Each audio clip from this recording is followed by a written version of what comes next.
നമ്മൾ കഴിഞ്ഞ ദിവസം 2 പ്രോബ്ലമാണ് തന്നത്. അത് കുറേ കുട്ടികളൊക്കെ അയച്ചു, ചിലരതൊന്നും അയച്ചില്ല. നിങ്ങൾ അയക്കുമ്പോൾ നിങ്ങളുടെ പേര്, നിങ്ങളുടെ നമ്പർ എത്രയാണ് ക്ലാസ്സിലെ നമ്പർ, അതോടൊപ്പം തന്നെ MCom എന്നും കൂടി അയക്കുക. കാരണം നിങ്ങൾ മാത്രമല്ല BComകാരും ഇങ്ങനെ 2-3 പ്രോബ്ലം ഡെയിലി ഇങ്ങനെ അയച്ചുകൊണ്ടിരിക്കുകയാണ്. അപ്പോൾ അത് പെട്ടെന്ന് ഐഡൻറ്റിഫൈ ചെയ്യാൻ വേണ്ടിയിട്ടാണ്, അത് MComലെ കുട്ടിയാണെന്ന് എനിക്ക് അറിയാൻ വേണ്ടിയിട്ടാണ്. MComലെ കുട്ടിയായിരിക്കണം, പേരുണ്ടായിരിക്കണം, ആൻഡ് നമ്പർ ഓൾസോ പ്ലീസ്. അപ്പം നമ്മൾ ഇന്നലെ ചെയ്തത് 2 പ്രോബ്ലം ആയിരുന്നു. ഒന്ന് എന്തായിരുന്നു, ഒരു പ്രോബ്ലം ഏതായിരുന്നു problem? Yes, a coin was tossed 6 times. അല്ലേ, ഒരു കോയിൻ 6 പ്രാവശ്യം നമ്മൾ റിപ്പീറ്റ് ചെയ്യുന്നു. That means n is equal to 6. ഒരു പ്രാവശ്യം ടോസ് ചെയ്തു, again that one is repeating 6 times. So n is 6. അത് നിങ്ങൾക്ക് മനസ്സിലായല്ലോ.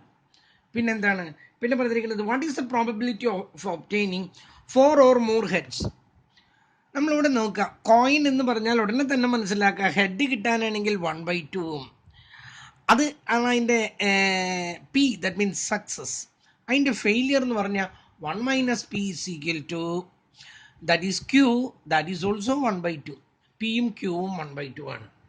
പക്ഷെ ഇവിടെ ചോദ്യം ഇതാണ്, what is the probability of obtaining 4 or more, 4 അല്ലെങ്കിൽ അതിലധികമോ എന്ന് പറഞ്ഞാൽ 4 ആകാം, 5 ഹെഡ് ആകാം, 6 ഹെഡ് ആകാം. നമ്മുടെ ഫോമുലുണ്ട് NCR P⁻R Q⁻n-R. ആദ്യം 4ൻ്റെ കാണാം, probability of 4 is equal to 6 കോയിനാണ്, 6C4 1/2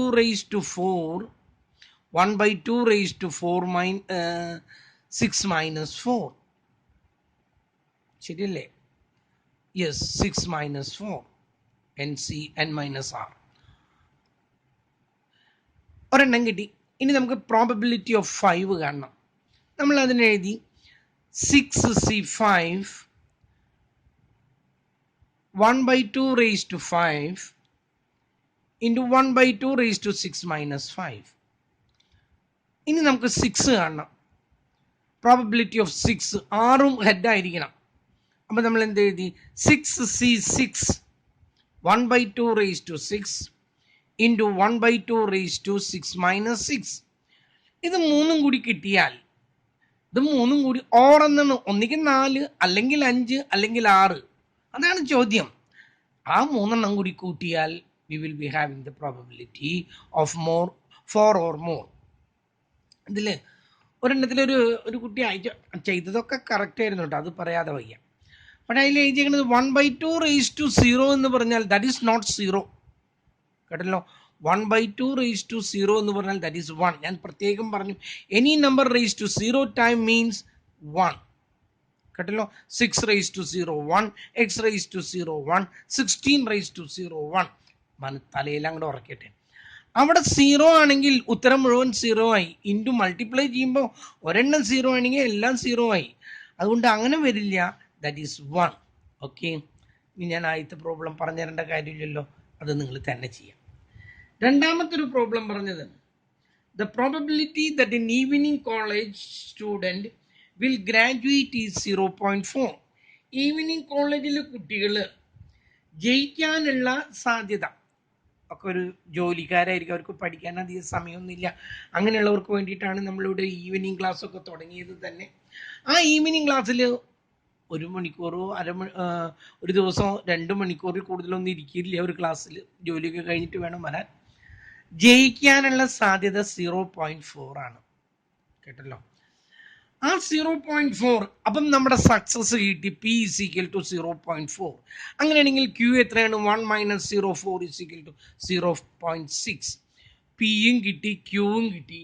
എന്നിട്ട് ചോദിക്കാണ്, determine the probability that out of 5 students, എത്ര കുട്ടികളുണ്ട്? 5 സ്റ്റുഡൻസ് ഉണ്ട്. അതിൽ നമ്മൾ ആദ്യത്തെ പ്രോബബിലിറ്റി കണ്ട് നൺ, ആരും ജയിച്ചില്ല. പ്രോബബിലിറ്റി ഓഫ് 0, n അറിയാം 5, P നമുക്ക് കിട്ടിയിട്ട് 0.4, Q ഞാനിപ്പോൾ പറഞ്ഞു 0.6. അത് അതിലേക്ക് അങ്ങ് അപ്ലൈ ചെയ്യുക, വളരെ സിമ്പിളായിട്ട് നിങ്ങൾക്ക് അതിൻ്റെ ഉത്തരം കിട്ടുന്നതാണ്. കേട്ടല്ലോ, അപ്പം നൺ എന്ന് പറയുമ്പോൾ പ്രോബബിലിറ്റി ഓഫ് 0 എടുക്കാം. ഇനി 1 എന്ന് പറഞ്ഞ പ്രോബബിലിറ്റി ഓഫ് 1 കൊടുക്കാം. പിന്നെ പറയുന്നത് അറ്റ്ലീസ്റ്റ് 1 എന്ന് പറഞ്ഞാൽ ഒരു കുട്ടിയെങ്കിലും ജയിച്ചിരിക്കുന്ന 5 ആളില് ഏറ്റവും കുറഞ്ഞത് ഒരു കുട്ടിയെങ്കിലും ജയിച്ചു. ഒരു കുട്ടി ജയിച്ചാൽ ആ കണ്ടീഷൻ സാറ്റിസ്ഫൈഡ് ആണ്. ഒരു കുട്ടിയെങ്കിലും ജയിച്ചല്ലോ. 2 കുട്ടികൾ ജയിച്ചാൽ അതിലും ഉണ്ട് ഒരു കുട്ടി. നമുക്ക് ഒരു കുട്ടിയെങ്കിലും ജയിക്കണം എന്നുള്ളൂ. 3 കുട്ടികൾ ജയിച്ചാൽ അതും ഒല്ലും ഉണ്ട് ഒരു കുട്ടി. 4 എണ്ണത്തിലും ഉണ്ട്, 5 എണ്ണത്തിലും ഉണ്ട്. അപ്പോൾ 1 ആയാൽ മതി, അല്ലെങ്കിൽ 2 ആയാൽ മതി, അല്ലെങ്കിൽ 3, അല്ലെങ്കിൽ 4, അല്ലെങ്കിൽ 5. ഇത് 5 എണ്ണം കൂടി കൂട്ടുമ്പോഴാണ് നമുക്ക് എന്ത് കിട്ടുന്നത്? അറ്റ്ലീസ്റ്റ് 1 കിട്ടുന്നത്. പക്ഷേ ഞാൻ ഇന്നലെ അത് വ്യക്തമായി പറഞ്ഞു, എല്ലാ പ്രോബബിലിറ്റികളും കൂടി കൂട്ടിയാൽ 1 ഇതിൽ നമ്മൾ പറയാത്തൊരു പ്രോബബിലിറ്റി ഉണ്ട്, പ്രോബബിലിറ്റി ഓഫ് 0. കാരണം അതിലൊരു കുട്ടി പോലും ഇല്ല, അതുകൊണ്ടാണ് അത് ഇതിൻ്റെ ഉൾപ്പെടുത്താതിരുന്നത്. ഈ 5 എണ്ണത്തിൻ്റെ കൂടി പ്രോബബിലിറ്റി ഓഫ് 0 കൂടി കൂട്ടിയ 1 കിട്ടുന്നത്. അതുകൊണ്ട് 1 നിന്നും പ്രോബബിലിറ്റി ഓഫ് 0 കുറച്ചാൽ ഈ 1 മുതൽ 5 വരെ കൂട്ടിയത് കിട്ടും നമുക്ക്. അത് ഞാൻ ഇന്നലെ പ്രത്യേകിച്ച് പറഞ്ഞാണ്. അറ്റ്ലീസ്റ്റ് 1 അത് അറിയാൻ വേണ്ടിയിട്ടായിരുന്നു ഞാൻ ആ പ്രോബ്ലം നിങ്ങൾക്ക് മനസ്സിലായോ എന്ന് അറിയാൻ വേണ്ടിയിട്ടാണ് ചെയ്തത്. അറ്റ്ലീസ്റ്റ് 1 എന്ന് പറഞ്ഞ 1 minus probability of 0. Probability of 0 കാണാം, അത് നമ്മൾ കണ്ടുവച്ചിട്ടുണ്ട്. അത് 1 നിന്നും കുറച്ചാൽ നമുക്ക് എന്ത് കിട്ടി? പ്രോബബിലിറ്റി ഓഫ് അറ്റ്ലീസ്റ്റ് 1 ഗ്രാജുവേറ്റ് എന്ന് കിട്ടി. വളരെ സിമ്പിൾ ആയിട്ടുള്ള പ്രോബ്ലം കേട്ടല്ലോ, ഒരു കോംപ്ലിക്കേഷനും ഇല്ല. അടുത്ത ഒന്ന് നോക്കും. അടുത്തത് നെക്സ്റ്റ് പ്രോബ്ലം ഞാനിവിടെ എഴുതാൻ പറഞ്ഞു, ശ്രദ്ധിക്കുക. The incidents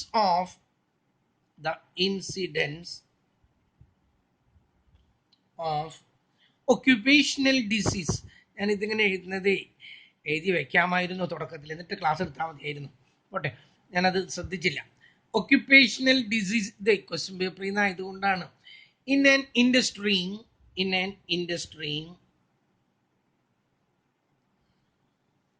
is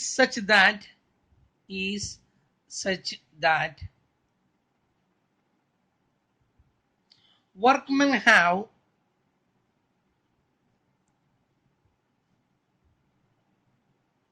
workmen have 20% chance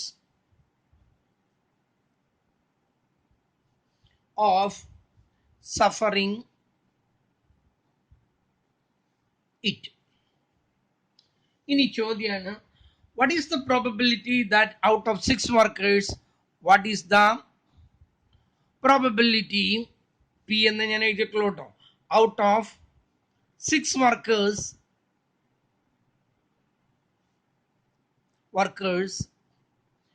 4 or more will contract disease. 4 or more will contract disease. നിങ്ങൾക്ക് കാണുന്നില്ലേ കുട്ടികളെ?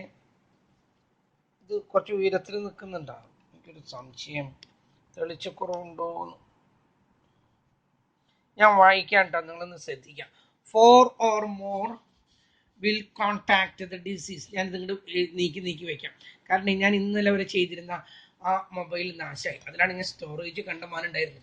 ഇതിൽ സ്റ്റോറേജ് ഇല്ല. പക്ഷെ കാരണം ഈ ഒരെണ്ണം ചെയ്ത് കഴിയുമ്പോഴേ 3, 3.5, 4 GB 30 മിനിറ്റിന് വരികയാണ്. ആ 4 GB എടുക്കുന്നതുകൊണ്ടല്ല, അത് അപ്ലോഡ് ചെയ്യാനായിട്ട് it takes more than 1.5 hours. ചിലപ്പോൾ ഞാൻ ഇരുന്നിങ്ങനെ രാത്രി ഇരിക്കേണ്ടി വരും. ഇവിടെ ആണെങ്കിൽ നെറ്റിന് വേഗതയും കുറവ്. അത് അപ്ലോഡ് ചെയ്ത് കിട്ടാനാണ് ബുദ്ധിമുട്ടേ. അപ്ലോഡ് ചെയ്ത് കിട്ടിയിട്ട് വേണം അത് നിങ്ങൾക്ക് പോസ്റ്റ് ചെയ്യാനായിട്ട്. അതിൻ്റെ ലിങ്ക് എടുത്തിട്ട് നിങ്ങൾക്ക് പോസ്റ്റ് ചെയ്യാനായിട്ടേ. ശ്രദ്ധിക്കും. The incidents of occupational disease, എല്ലാ ഡിസീസിലും ഉണ്ട് ഒക്യുപേഷണൽ, എല്ലാ ജോലിയിലും ഉണ്ട് ഒക്യുപേഷണൽ ഡിസീസ്. ഈ പരുത്തി, പഞ്ഞി ഒക്കെ വർക്ക് ചെയ്യുന്നിടത്ത്, പഞ്ഞിയിലൊക്കെ വർക്ക് ചെയ്യുന്ന ആളുകൾക്ക് ശ്വാസകോശങ്ങളിൽ മുഴുവൻ പഞ്ഞിയായിരിക്കുന്നു എന്ന് പറയാം. കൽക്കരി ഖനികളിൽ വർക്ക് ചെയ്യുന്നവരുടെയൊക്കെ ശ്വാസകോശത്തിൽ വല്ലാതെ വരും. ടീച്ചേഴ്സിന് ഈ ചോക്കിൻ്റെ പൊടി കയറിയിട്ട് അവസാനം അത് വല്ലാത്തൊരു അലർജിയിൽ ചെന്ന് ചാടും. അതുപോലെ ചില ജോലികളുണ്ട്, മേലൊക്കെ ചൊറിയുന്ന ജോലികൾ. എല്ലാ ജോലിക്കും അതിൻ്റേതായിട്ടുള്ള ഒക്യുപേഷണൽ ഇൻസിഡൻസ് ഉണ്ട്, കേട്ടല്ലോ. അങ്ങനെ നമ്മളൊരു ഇൻഡസ്ട്രിയിൽ അന്വേഷിച്ചപ്പോഴേ, on an industry such that workmen have 20% chance of suffering it. 20% ആളുകൾക്കും ആ ജോലിയോട് ബന്ധപ്പെട്ട അസുഖം ഉണ്ടാവും. What is the probability out of 6 workers 4 or more will contract the disease? അപ്പൊ നമുക്ക് അസുഖം ഉണ്ടാകാനുള്ള ചാൻസ്, അതാണ് നമ്മുടെ സക്സസ്. അസുഖം ഉണ്ടാവണമെന്ന് നമ്മൾ പ്രാർത്ഥിക്കുന്നല്ല കേട്ടോ. നമ്മുടെ ഇവിടുത്തെ ചാൻസ് പി എന്ന് പറയുന്നത് 20% ആണ്. That is 20/100, that is equal to 0.2. അങ്ങനെയാണെങ്കിൽ ക്യൂ അസുഖം ഉണ്ടാകാതിരിക്കാനുള്ളത് 1 - 0.2 ഈസ് ഈക്വൽ ടു 0.8. എൻ തന്നിട്ടുണ്ട് 6. എനിക്ക് തന്നെ എന്തോ വിഷമം തോന്നുന്നു, നിങ്ങൾക്ക് കാണുന്നുണ്ടോ ഇല്ല എന്നുള്ളത്. അതൊരു വലിയൊരു തലവേദനയില്ല അത്. ശരി, നമുക്ക് അടുത്ത ദിവസം ക്ലിയർ ആക്കാം. നമ്മൾ ഇന്നത്തെ ഇങ്ങനെ ഇങ്ങോട്ട് പോട്ടെ, കേട്ടല്ലോ. അപ്പം പി കിട്ടി 20% 20/100 0.2. ക്യൂ കിട്ടി 1 - 0.2 0.8. എൻ തന്നിട്ടുണ്ട് 6 ആള്. 4 അതിലധികം ആളുകൾക്കോ അസുഖം ഉണ്ടാകണം. നമ്മൾ നേരത്തെ ചെയ്ത അതേ പ്രോബ്ലം തന്നെയാണ്. 4, 5, 6 പ്രോബബിലിറ്റി ഓഫ് 4 കാണുന്നു, പിന്നെ പ്ലസ് അല്ലെങ്കിൽ പ്രോബബിലിറ്റി ഓഫ് 5 കാണുന്നു, പ്ലസ് പ്രോബബിലിറ്റി ഓഫ് 6 കാണുന്നു. ഈ പ്രോബ്ലം ഞാൻ ഇനി ചെയ്യേണ്ട കാര്യമുണ്ടോ? This you can do it easily, കേട്ടല്ലോ. അപ്പൊ അതിന് ഒന്ന് ചെയ്ത് നോക്കൂ. അടുത്തൊരു പ്രോബ്ലം നോക്കൂ. സിമ്പിൾ പ്രോബ്ലം ആയതുകൊണ്ടാണ് ഞാനത് ചെയ്യാതിരിക്കുന്നത്. The probability that a batsman scores, ഇതില് ആക്ച്വലി ഇത് ബാറ്റ്സ്മാൻ എന്നായിരുന്നില്ല. ഇതില് ഞാനത് ക്വസ്റ്റ്യൻ പേപ്പറിൽ ബാറ്റ്സ്മാൻ അടിച്ചിരിക്കുന്നതാ. ടെണ്ടുൽക്കർ, അതെ ടെണ്ടുൽക്കർ എന്നായിരുന്നു അത്. The probability that batsman scores a century in a cricket match is 1/3. ഒരാള് സെഞ്ചുറി അടിക്കാനുള്ള പ്രോബബിലിറ്റി എത്രയാണെന്ന് പറയുന്നത് 1/3 ആണ്. Find the probability that out of 5 matches 5 മാച്ചുകളിൽ he may score century in, ഒന്നാമത്തെ ക്വസ്റ്റ്യൻ എക്സാക്ട്ലി 2 matches, തികച്ചും 2 മത്സരങ്ങളിൽ അയാൾക്ക് സെഞ്ചുറി ഉണ്ടാകണം. രണ്ടാമത്തേത് നോ മാച്ച്. ഞാൻ ക്വസ്റ്റ്യൻ ഒന്ന് വായിക്കുന്നു, കേട്ടല്ലോ. The probability that A batsman scores A century in A cricket match is 1/3. ഒരാള് ക്രിക്കറ്റ് മാച്ചിൽ സെഞ്ചുറി അടിക്കാനുള്ള സാധ്യത 1/3 ആണ്. പി തന്നിട്ടുണ്ട് നമുക്ക് സെഞ്ചുറി അടിക്കാനുള്ളത്. അങ്ങനെയാണെങ്കിൽ ക്യൂ കിട്ടി 1 - 1/3 ഈസ് ഈക്വൽ ടു 2/3. ഞാൻ വീണ്ടും പറയുന്നു, ഇതിൽ നിന്ന് ഇത് കുറയ്ക്കുന്നു, എന്നിട്ട് ഇത് തന്നെ താഴെ എഴുതുന്നു 2/3. നമുക്ക് കിട്ടുന്ന 5 മത്സരങ്ങളിൽ 2 അയാൾക്ക് സെഞ്ചുറി കിട്ടാനുള്ള പ്രോബബിലിറ്റി എന്ത്? 1 സെഞ്ചുറി കിട്ടാതിരിക്കാനുള്ള പ്രോബബിലിറ്റി എന്ത്? അപ്പൊ നമ്മൾ നമ്മുടെ ഫോർമുലയിലേക്ക് എഴുതി NCR എന്ന് പറഞ്ഞ ഇവിടെ 5 ആണ്. 5C ആദ്യം 2 മാച്ചിന്റെ കേസ് എടുക്കുന്നു. പ്രോബബിലിറ്റി ഓഫ് 2 എടുക്കാണ്. 5C2 is equal to 5C2 into 1/3, അതാണ് P raise to 2 into Q എത്രയാണ് 2/3 ഹോൾ റേസ് ടു 5 - 2.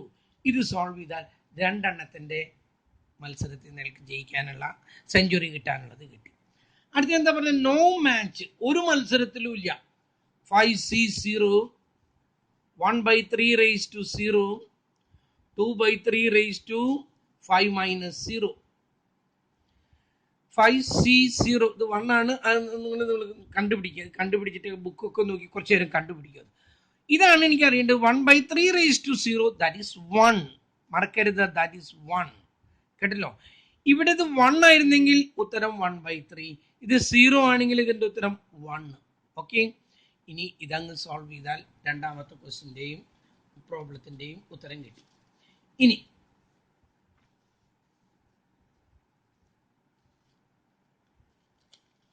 അടുത്തത് പറയുന്നത് നമ്മൾ പറഞ്ഞതാണ്, ഇതിന്റെ അരിത്മെറ്റിക് മീനും മീഡിയനും ഒക്കെ ഞാൻ പറഞ്ഞു തന്നതാണ്. എന്നാലും ഒന്നും കൂടി ഒന്ന് ആവർത്തിക്കുന്നതാണ്, ശ്രദ്ധിക്കും. അരിത്മെറ്റിക് മീൻ മീഡിയനൊക്കെ ഒന്നും കൂടി ഞാൻ ആവർത്തിക്കുന്നു, ശ്രദ്ധിക്കും.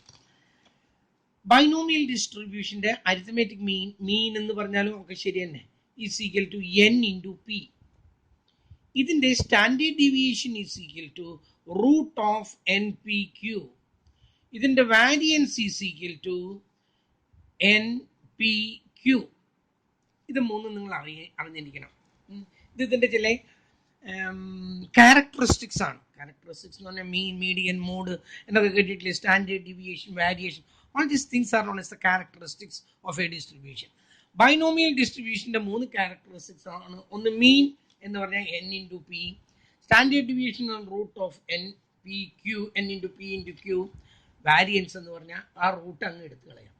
ആദ്യത്തെ problem, if the probability of a defective ball is 0.1, if the probability of, ഞാൻ പി എന്നേ എഴുതുന്നുള്ളൂട്ടോ, നിങ്ങൾ എഴുതിയെടുക്കുമ്പോൾ അത് പ്രോബബിലിറ്റി എന്നാക്കാം, ഓഫ് ഡിഫക്റ്റീവ് ബോൾട്ട്, നട്ടും ബോൾട്ട് എന്നൊക്കെ കേട്ടിട്ടില്ലേ, ഈസ് 0.1. ബോൾട്ട് ഡിഫക്റ്റീവ് ആകാനുള്ള പ്രോബബിലിറ്റി 0.1 ആണ്. ഫൈൻഡ് ദ മീൻ. ഒന്നാമത്തേത് മീൻ കണ്ടുപിടിക്കണം. രണ്ടാമത്തേത് സ്റ്റാൻഡേർഡ് ഡീവിയേഷൻ കണ്ടുപിടിക്കണം. In a lot of total 900, in a lot of 900, 900 ആകെയുള്ളത് ഇതിന്റെ മീൻ കണ്ടുപിടിക്കണം. നമുക്ക് പി തന്നിട്ടുണ്ട്. മീനിന്റെ ഫോമുല നമ്മളിപ്പോൾ തന്നെ എഴുതി വെച്ചിട്ടുണ്ട്. എന്താ? N into P. N that 900, P എത്ര തന്നിരിക്കുന്നത്? 0.1, ദാറ്റ് ഗിവ്സ് 90. ഉത്തരം കിട്ടിക്കഴിഞ്ഞു. ഓക്കെ, അടുത്തത് ഇതിന്റെ സ്റ്റാൻഡേർഡ് ഡീവിയേഷൻ കിട്ടണം. Standard deviation is equal to root of N P Q is equal to 900 into P എത്രയാണ്? 0.1 ഇൻറ്റു ക്യു എത്രയാണ്? 1 മൈനസ് 0.1, ദാറ്റ് ഈസ് 0.9 എന്ന് കിട്ടും. ഇത് എല്ലാം ഇതിന് റൂട്ട് ഉണ്ട് കേട്ടോ, മറന്നു ഞാൻ റൂട്ട് ചെയ്ത്. അയ്യോ, ഞാൻ എൻ്റെ കൈ നീങ്ങി പോകുന്നു. ആ റൂട്ട് കിട്ടി നമുക്ക്. ഇനി ഇതിന് 3 കൂടി മൾട്ടിപ്ലൈ ചെയ്യുമ്പോൾ you will be having root 81. അതിൻ്റെ ഉത്തരം എത്രയാണ്? 9. 9 ഈസ് ദ സ്റ്റാൻഡേർഡ് ഡീവിയേഷൻ. വളരെ സിമ്പിളായിട്ട് ചെയ്യാവുന്നത്. ഓക്കെ, ഞാൻ ഈ എഴുതുന്നത് മുഴുവൻ നിങ്ങൾ നിങ്ങളുടെ ബുക്കിലൊന്ന് എഴുതി വെക്കണം കേട്ടോ, കേട്ടല്ലോ. അടുത്തൊരു problem,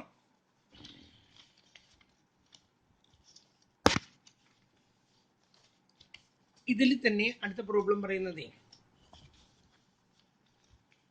the binomial distribution has n is equal to 500.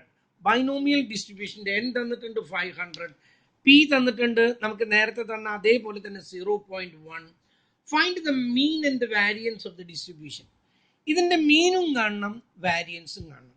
നമ്മൾ ആദ്യം കാണുന്നു mean is equal to n into p, that is 500 into 0.1, that is equal to 50. ആയിട്ട് എൻ്റെ ഉത്തരം കിട്ടി. രണ്ടാമത് പറഞ്ഞിട്ടുള്ളത് variance is equal to, formula എന്താ? N P Q is equal to 500 into 0.01 into ഞാൻ എഴുതിയപ്പോൾ തെറ്റി 0.1 ഇൻറ്റു 0.9 കേട്ടല്ലോ. 0.9 എന്ന് കിട്ടി. എല്ലാം കൂടി മൾട്ടിപ്ലൈ ചെയ്യുമ്പോൾ 45 കിട്ടി. കഴിഞ്ഞത് കേട്ടല്ലോ. ഇപ്പം നമ്മൾ അതിൻ്റെ മീൻ എന്താണെന്നുള്ളത് കാണാൻ എങ്ങനെയായിട്ട് കാണാമെന്ന് പഠിച്ചു. സ്റ്റാൻഡേർഡ് ഡീവിയേഷൻ എന്താണെന്ന് പഠിച്ചു. ഇതിൽ ഏറ്റവും ഇമ്പോർട്ടൻ്റ് ആയിട്ടുള്ളത് വരുന്നത് ഇനിയാണ്.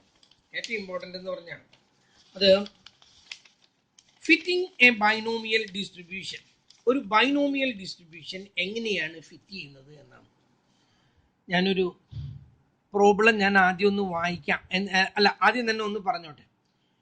You will be given a data and from that data you have to prepare a binomial distribution. ആദ്യത്തെ ഒരു കോളം ഉണ്ടാക്കണം. ആ കോളത്തിൽ ആദ്യത്തെ ഒരു കോളത്തിൽ ഹെഡ് ആണെങ്കിൽ ഹെഡിനെ കുറിച്ചിട്ടാണെങ്കിൽ ആദ്യത്തെ കോളത്തിൽ നമ്മൾ എഴുതുന്നത് എന്താണ്? എക്സ് എന്ന് കൊടുത്തിട്ട്, അല്ലെങ്കിൽ എത്രയാണ് ഹെഡ് ആണെങ്കിൽ ഹെഡ് എന്ന് എഴുതി വയ്ക്കുന്നു. രണ്ടാമത്തെ കോളത്തിൽ നമ്മൾ നമ്മുടെ ഫോമിൽ എഴുതി വയ്ക്കുന്നു. That means NCR P raised to R Q raised to n minus R. മൂന്നാമത്തെ കോളത്തിൽ നമ്മൾ എക്സ്പെക്റ്റഡ് ഫ്രീക്വൻസി. മൂന്നാമത്തെ കോളത്തിൽ വെറും ഫ്രീക്വൻസി എന്ന് എഴുതിയാൽ മതി. നാലാമതൊരു കോളത്തിന് നമുക്ക് എക്സ്പെക്റ്റഡ് ഫ്രീക്വൻസി എന്ന് പറയാം. ഞാൻ ഒരു പ്രോബ്ലം വായിച്ചുകൊണ്ട് ഞാൻ നിങ്ങൾക്ക് അത് പറയാം. ഈ പ്രോബ്ലം ബികോമുകാർക്കും MCOമുകാർക്കും MCA അല്ല എന്താണ് MBAക്കാർക്കും CA-ക്കാർക്കും ഒക്കെ പലവട്ടം ആവർത്തിച്ചിട്ടുള്ളതാണ്. ചോദ്യം ഇതാണ്, ഞാൻ വായിക്കുന്നത് ശ്രദ്ധിക്കും. 8 coins R tossed 256 time. 8 coins എത്ര പ്രാവശ്യം റിപ്പീറ്റ് ചെയ്ത്? 256 ടൈം ടോസ് ചെയ്യുന്നു. Fit A binomial distribution. ഇത്രയേ ഉള്ളൂ. 8 coins are tossed 256 times. Fit a binomial distribution. ഒരു ബൈനോമിയൽ ഡിസ്ട്രിബ്യൂഷൻ നമുക്ക് ഹെഡിനെയാണ് നമ്മൾ ബേസ് ചെയ്തിട്ടാണ് എടുക്കുന്നത്. ആദ്യത്തെ കോളത്തിൽ ഹെഡ് എന്നാണ്, ഒന്നിಗೆ ഹെഡ് എന്ന് എഴുതാം, അല്ലെങ്കിൽ എക്സ് എന്ന് നമ്മൾ എപ്പോഴും എക്സ് എന്നാണ് നമ്മൾ ആ വേരിയബിളിനെ എടുക്കുന്നത്, എക്സ് എന്ന് എടുക്കാം. എന്നിട്ട് നമ്മൾ ആലോചിക്കാം, 8 കോയിൻ സൈമൾട്ടേനിയസ് ആയിട്ട് നമ്മൾ ടോസ് ചെയ്യുന്നു. അങ്ങനെ that repeats 256 times. We are tossing 258 coins simultaneously. ഒരേ സമയത്ത് 8 കോയിൻ മുകളിലേക്ക് എറിയാണ്. അപ്പോൾ എന്തുണ്ടാവുന്നു? 8 കോയിൻ ഇടുമ്പോൾ എന്തൊക്കെ പ്രോബബിലിറ്റികളാണ് ഇതിലുള്ളത്? എങ്ങനെയൊക്കെ സംഭവിക്കാം? നിങ്ങൾ തന്നെ പറയുന്ന, ആലോചിച്ചിട്ട് പറയും എങ്ങനെയൊക്കെ സംഭവിക്കാം. ഒരു ഹെഡ് വരാം അല്ലേ, ബാക്കിയുള്ളത് 7 എണ്ണം, അപ്പോൾ എന്തായിരിക്കും? ടെയിലായിരിക്കും. 2 ഹെഡ് വരാം, 3 ഹെഡ് വരാം, 4 ഹെഡ് വരാം, 5 ഹെഡ് വരാം, 6 ഹെഡ് വരാം, 7 ഹെഡ് വരാം, 8 ഹെഡ് വരാം. കഴിഞ്ഞോ? ഒരെണ്ണം ബാക്കിയുണ്ട് ഇപ്പോഴും. അതെന്താണ്? ഒരു ഹെഡും വരാതിരിക്കാം. അതാണ് നമ്മളിവിടെ എഴുതാൻ പോകുന്നത്. ഒരു ഹെഡും വരുന്നില്ല. ഒന്ന് സ്പേസ് ഇട്ടിട്ട് എഴുതാം. ഒരു head, 2 head, 3 head, 4 head, 5 head, 6 head, 7 head, 8 head. 9 possibilities ഉണ്ട് ഇതിന്. അടുത്ത കോളത്തിൽ നമ്മൾ എഴുതുന്ന പേര് പറഞ്ഞു, ഈ കോളം കുറച്ച് വലുതായിരിക്കണം. നമ്മൾ അവിടെ എഴുതി NCR P⁻R Q⁻n−R എന്ന് എഴുതിയിട്ട്. ആദ്യത്തേതിന് ഒരു ഹെഡും വരാതിരിക്കാനുള്ള പ്രോബബിലിറ്റി. അപ്പൊ എന്താ? 8 കോയിൻ ആണ് ടോസ് ചെയ്തത്, അത് നിങ്ങൾ മറക്കരുത്. അപ്പൊ 8 എണ്ണം ഇട്ടിട്ടും ഒരെണ്ണം പോലും വന്നില്ല. 8C0 കോയിന്റെ സക്സസ് എത്രയെന്ന് പറഞ്ഞിട്ടുള്ളത് എപ്പോഴും എത്രയായിരിക്കും? 1/2⁻0. അതിന്റെ ഫെയിലിയറും 1/2⁻8 - 0. ഇത് നിങ്ങൾ കണ്ടുപിടിക്കണം. 8C0 that is equal to 1. കേട്ടല്ലോ. ഇനി 1/2⁻0 that is equal to 1. 1/2⁻8 - 0. 8 - 0 8. 1 × 1 × 1 അത് 1 തന്നെ. 8 × 8 × 8 8 8 8 256. അപ്പൊ ഇവിടെ കിട്ടുന്നത് എങ്ങനെയാണെന്നറിയാം? 1 × 1 × 256 is equal to, നമ്മുടെ ഉത്തരം കിട്ടി. ഇത് 1/256 ആണ് കേട്ടോ. 1/256 മുകളിൽ 1 ആണ്. നമുക്ക് ഉത്തരം കിട്ടി 1/256. ലാസ്റ്റ് കോളത്തിന് നമ്മൾ പേര് കൊടുത്തു എക്സ്പെക്റ്റഡ് ഫ്രീക്വൻസി. എക്സ്പെക്റ്റഡ് ഫ്രീക്വൻസി എന്ന് പേര് കൊടുത്തിട്ട് ഈ കിട്ടിയ 1/256നെ എത്ര പ്രാവശ്യം റിപ്പീറ്റ് ചെയ്തത്? 256 ടൈം. ഇതിനെ മൾട്ടിപ്ലൈ ചെയ്യുമ്പോൾ we will be having an answer as 1. 1 കിട്ടി. അടുത്തത് ഇതാ നോക്കൂ. അടുത്തത് 8C1 1/2⁻1 1/2⁸8 - 1. 8C1 that is 8 itself into 1/2⁻1 1/2 itself. 8 - 1 എന്ന് പറഞ്ഞാൽ എത്രയാണ്? 7 ആണ്. 1 × 1 അത് 1 തന്നെ. 128 ആണ്. 7 ടൈം അത് റേസ് ചെയ്ത 128 ആണ്. And the answer is 8/256.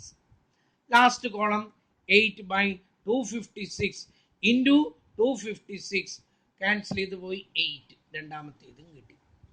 ഇനി മൂന്നാമത്തേത് 8C2 1/2⁻2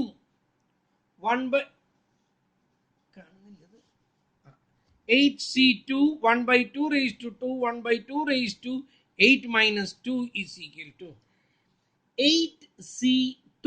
അത് നിങ്ങളുടെ ലോഗരിതം ബുക്കിൽ നോക്കി കാണാൻ എന്നുള്ളത് തന്നെയും ഞാൻ പറഞ്ഞിട്ടുണ്ട്. ഇതൊക്കെ കാണാനുള്ള ഏക വഴികൾ, ഏറ്റവും എളുപ്പമുള്ള വഴികൾ ലോഗരിതം ബുക്ക് മാത്രമാണ്. അതിനെ ഡിപ്പെൻഡ് ചെയ്തിട്ട് നിങ്ങൾ പ്രോബ്ലം വർക്കൗട്ട് ചെയ്യാനായിട്ട് എപ്പോഴും ശ്രമിക്കുക. 8C2 എടുക്കുമ്പോൾ നിങ്ങൾക്ക് കിട്ടുന്നത് 28 ആണ്. ഇൻറ്റു 1/2 സ്ക്വയർ എന്ന് പറയുന്നത് 1/4 ആണ്. 8 2 പോയാൽ 6 ആണ്. അപ്പോൾ ഇവിടെ വരുന്നത് 1/64 ആണ്. ആൻഡ് ആൻസർ വിൽ ബി 28/256 എന്ന് കിട്ടും. ആ 28/256നെ 256 കൊണ്ട് മൾട്ടിപ്ലൈ ചെയ്യുമ്പോൾ നിങ്ങൾക്ക് ആൻസർ കിട്ടും 28 എന്നുള്ളത് കിട്ടും. അടുത്തത് 8C3 കേട്ടല്ലോ, 1/2 ഇത് മുഴുവൻ ഒന്ന് ചെയ്യാം. നിങ്ങൾ തന്നെ ചെയ്യണം കേട്ടല്ലോ. ഇത് അസൈൻമെന്റ് ആയിട്ട് കൊടുക്കാനാണ് പതിവ്. ഞാൻ 3 ചെയ്തു വെച്ചിട്ടുണ്ട്. ഇത് ചെയ്ത് കഴിയുമ്പോൾ ഞാൻ പറഞ്ഞുതരാം ഇതെങ്ങനെയാണ് ഇത് ഇത്ര പെട്ടെന്ന് കിട്ടാന്നുള്ളത് കേട്ടല്ലോ. ഇതൊരു എസ്സേ ടൈപ്പ് ക്വസ്റ്റ്യൻ ആണ്. ഈ പ്രോബ്ലം നമ്മൾ വെറും 2 മിനിറ്റ് കൊണ്ട് തീർക്കും. അതെങ്ങനെയാണ് എന്നുള്ളത് ഞാൻ പിന്നീട് നിങ്ങൾക്ക് പറഞ്ഞുതരാം. നിങ്ങളിപ്പോൾ ചെയ്യേണ്ടത് 8C0 കണ്ടു, 8C1, 8C2, 8C3, 8C4, 8C5, 8C6, 8C7, 8C8 മുഴുവൻ കാണുക. ഇവിടെ അങ്ങനെ 1 2 എത്രയാണ് 28 56 70 56 28 8 1 കുറച്ച് സംഖ്യകൾ ഇങ്ങനെ കിട്ടും. ആ സംഖ്യകൾക്ക് പോലും ഒരു റിതം ഉണ്ട്, ഒരു റിത്മാറ്റിക് ആയിട്ടാണ് ആ സംഖ്യകൾ വീഴുന്നത്. അതാണ് ഈ ബൈനോമിയൽ ഡിസ്ട്രിബ്യൂഷൻ്റെ പ്രത്യേകത തന്നെ. അപ്പം നിങ്ങൾ അത് മുഴുവൻ ഒന്ന് കണ്ടുപിടിച്ചിട്ട് നാളെ എനിക്ക് അയച്ചു തരണം. അയച്ചു തരുമ്പോൾ ഞാൻ പറഞ്ഞു നിങ്ങളുടെ പേര്, നമ്പർ, ക്ലാസ്, MCom എന്നുള്ളത് വൃത്തിയായിട്ട് വെച്ചിരിക്കണം. വൃത്തിയായിട്ട് ചെയ്യാം. ഇത് കഴിയുമ്പോൾ ഒരു സ്പേസ് ഇടണം. കാരണം എന്താ പറയുക, ഇതിനുള്ളിൽ കൺജസ്റ്റഡ് ആകാതിരിക്കാനേ. ഇനി നോക്കുമ്പോൾ നിങ്ങൾക്ക് മനസ്സിലാക്കാൻ വേണ്ടിയിട്ട് വ്യക്തമായിട്ട് ചെയ്യാം. 8C0 ബുക്കിൽ നോക്കിയാൽ കാണും, 8C1 ബുക്കിൽ നോക്കിയാൽ കാണും, 8C2 ബുക്കിൽ നോക്കിയാൽ കാണും, 8C3 എല്ലാം ബുക്കിലുണ്ട്. 1/2 ഉത്തരം ഞാൻ പറഞ്ഞു 1. 1/2 ആണെങ്കിൽ 1/2, 1/2 ആണെങ്കിൽ 1/4. അത് ഓരോന്നും കണ്ടുപിടിച്ചിട്ട് ഇതൊരെണ്ണം ഹോംവർക്കായിട്ട് എനിക്ക് നാളെ ഒന്ന് ചെയ്ത് കാണിക്കണം. അത് കഴിഞ്ഞാൽ ഇതിൽ തന്നെ 2 കൂടിയുണ്ട്. ആ 2 ഹോംവർക്ക് കൂടി ചെയ്ത് കഴിയുമ്പോൾ നമുക്ക് ഈ ചാപ്റ്ററിൻ്റെ ഈ ബൈനോമിയൽ ഡിസ്ട്രിബ്യൂഷൻ്റെ ഒരുവിധം കഴിഞ്ഞു എന്ന് പറയാം കേട്ടല്ലോ. ബൈനോമിയൽ ഡിസ്ട്രിബ്യൂഷൻ എത്ര ബുദ്ധിമുട്ടോട് കൂടിയിട്ടാണ് കുട്ടികൾ സമീപിക്കുന്നത്. പ്രോബബിലിറ്റി ആയിട്ട് ബന്ധത്തിലല്ല, ഈ ഫോർമുലയാണ് അവരെ കുഴക്കുന്നത്. NCRP⁻Q⁻n−R. ഞാൻ പറഞ്ഞിട്ടുണ്ട്, അത് ആ ബുക്കിൻ്റെ മുകളിൽ നിങ്ങൾ എഴുതി വെച്ചാൽ ഒരു പ്രശ്നമില്ല, ഒരാളും നിങ്ങളെ പിടിക്കുന്നില്ല. അത് വാസുദേവ മാഷ് ഉറപ്പ് തരുന്നു കേട്ടല്ലോ. അതിലൊന്നും ഇനി ഇൻ കേസ് ചിലറ്റങ്ങളിൽ എവിടെ പോയാലും ചില രക്ഷപ്പെടില്ല. അങ്ങനെയുള്ള ചിലവർക്ക് ചിലപ്പോൾ പിടിച്ചാൽ ഉടനെ തന്നെ പറയും സോറി മാഡം, അല്ലെങ്കിൽ സാർ ഇത് ഞാൻ വേറൊരു കുട്ടിയുടെ നിന്ന് വാങ്ങിച്ചു കൊടുന്നതാണ്, സോറി സാർ ഞാനത് മാറ്റാന്നുണ്ട്. അങ്ങ് മാറ്റാൽ മതി. അതിനപ്പുറത്ത് അവരൊന്നും ചെയ്യാനൊന്നും നിൽക്കുന്നില്ല. ഒരു കാര്യം നിങ്ങൾ മനസ്സിലാക്കുക, ഒരു ടീച്ചർ നിങ്ങളെ പിടിച്ചാൽ ആ ടീച്ചറുടെയും കഷ്ടകാലമാണ്. അതിന് റിപ്പോർട്ട് എഴുതിണ്ടാക്കണം. യൂണിവേഴ്സിറ്റിയിലേക്ക് 2 3 പ്രാവശ്യം പോവേണ്ടി വരും. കാരണം ഇതിൻ്റെ ഹിയറിങ്സ് വയ്ക്കുമ്പോൾ നിങ്ങളെയും വിളിക്കുമ്പോൾ ടീച്ചറും വരണം. ടീച്ചർക്ക് ഭയങ്കര ഒരു തലവേദന. ഒരു ടീച്ചറും അതിന് ശ്രമിക്കില്ല. ഒരു പിപ്പിടി കാണിക്കുകയാണ്. ആ പിപ്പിടി കാണിക്കുന്ന സമയത്ത് നിങ്ങൾ അങ്ങോട്ട് വലിയ ആളായിട്ട് എന്താ ഞാൻ ചെയ്ത എന്നൊക്കെ ചോദിച്ചാൽ, ഞാൻ എൻ്റെ മൂത്ത ബ്രദർ പറയുന്നത് കേട്ടിട്ടുണ്ട്. That was years back. അന്ന് അങ്ങേര് നാഗാലാൻഡിൽ, ആസാമിൻ്റെ അപ്പുറത്ത് നാഗാലാൻഡിലായിരുന്നു, state council of education research ട്രെയിനിങ്ങിൽ. അദ്ദേഹം എക്സാം ഡ്യൂട്ടിക്കൊക്കെ പോകുന്ന സമയത്ത് പിള്ളേർ, എൻ്റെ ബ്രദർ ഒരു ബെഞ്ചിൻ്റെ അടുത്ത് ചെന്നപ്പോഴുണ്ട്, ഒരു ഭയങ്കരമായിട്ട് കോപ്പി അടിക്കുന്നു. അപ്പം എൻ്റെ ബ്രദർ അങ്ങോട്ട് ചെന്ന വഴിക്കുണ്ടല്ലോ, അവൻ അരയിൽ ഒരു കത്തി എടുത്തിട്ട് ആ ഡെസ്കിൻ്റെ മുകളിൽ ഒരൊറ്റ കുത്താണ് കേട്ടല്ലോ. അത് കണ്ട വഴിക്ക് ചേട്ടൻ പകച്ചു. ചേട്ടൻ കൂടുതൽ ആളോട് ചോദിച്ചു അതെന്താണെന്ന് ചോദിച്ചു. അങ്ങോട്ട് നോക്കണ്ട സാറേ, അങ്ങോട്ട് നോക്കണ്ട, എന്തെങ്കിലും ആയിക്കോട്ടെ കേട്ടല്ലോ.